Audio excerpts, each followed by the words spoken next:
First and foremost, I want to thank each and every one of you for coming out today to tell our government, hands off! Hands off!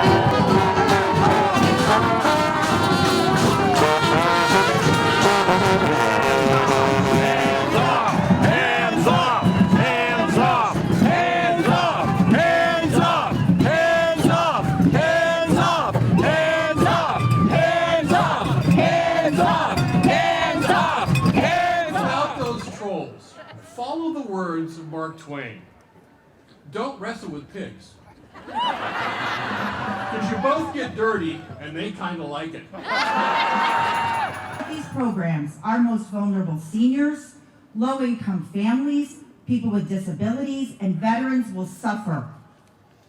And while they're attacking social programs, they're also stripping away protected union rights from federal workers, including 15,000 of our VA nurses. They know that when we are united, we can hold them accountable. So they are trying to break our solidarity, and we won't let them. I stand here today in solidarity with my community and to say hands off our bodily autonomy.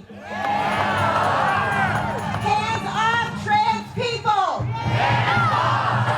Hands off abortion care, Social Security, our national parks, Medicare, Palestine, our voting rights, the environment, the Department of Education, our universities, immigrants, youth and culture, etc.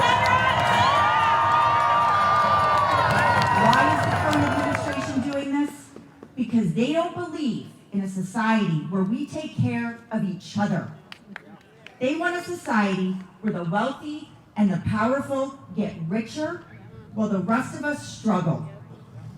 They say people should be responsible for only themselves, at the same time handing out billions in tax breaks, subsidies, and bailouts to giant corporations. Our money! Hands off! Hands off! Our jobs! Our jobs! Hands off! Hands off! Our health care! Our health care! Hands off! Hands off! Our forests! Our forests! Hands off! Hands off! Our water! Our water! Hands off! Hands off! You know what it feels like? That homesickness, to look around and say, this doesn't feel like how it's supposed to feel. And I know we all are feeling that today. That's why we're here to say, hands off. Hands off! Yeah.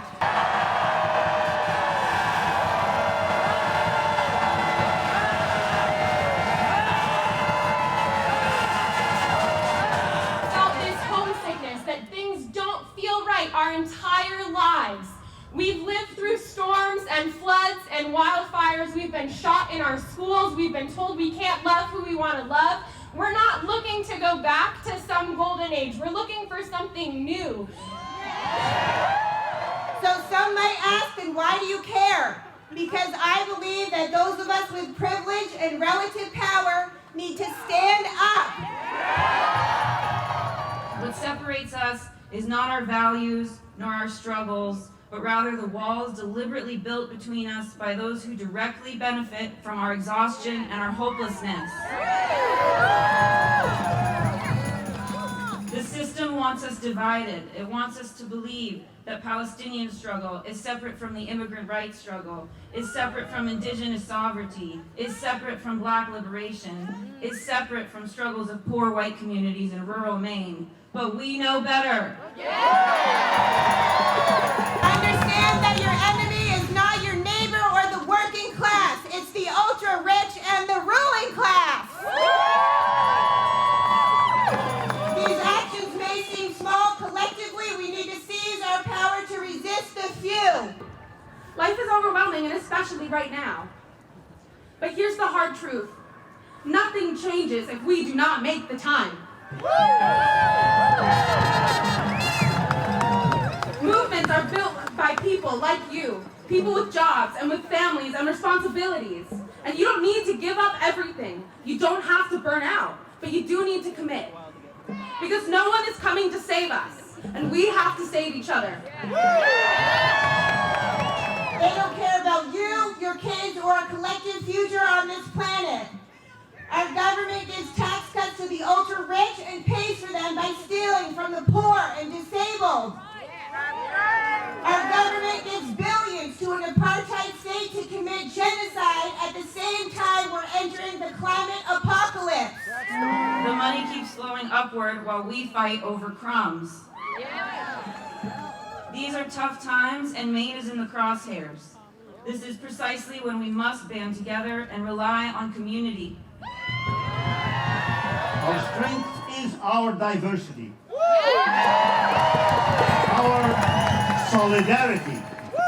And our determination to stop this onslaught. I deserve these things. You deserve these things. We all deserve these things, even if we don't know each other. It's broken my heart to see the institutions I grew up with refusing to extend those values to the people of Palestine. I am here because of my Jewish values, not in spite of them. And I stand with Palestine because I refuse to be part of a system that takes away their human right to safety, autonomy, and dignity. This is what the ruling class wants, because fascism only succeeds when we give up and obey. They are blocking food and medicine and destroying hospitals, schools, farmland, and crucial facilities for electricity, water, and sanitation. If this is not genocide, I don't know what the hell you would call it. It's clear our federal government won't take care of us, so we must take care of each other.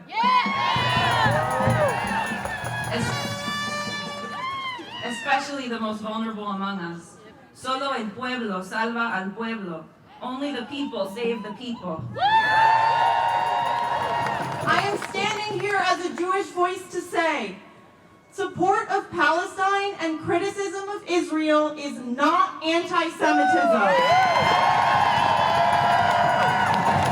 This is a lie that has been pushed by war profiteers and white nationalists that has nothing to do with Jewish safety and everything to do with suppressing free speech and the voices of those fighting against oppression.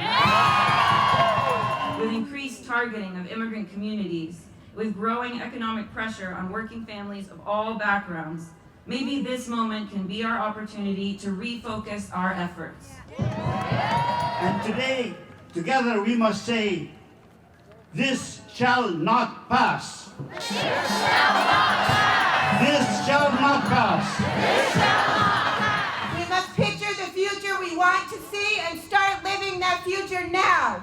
This is how we will win, and win we must, because nobody is free until everybody's free. Thank you.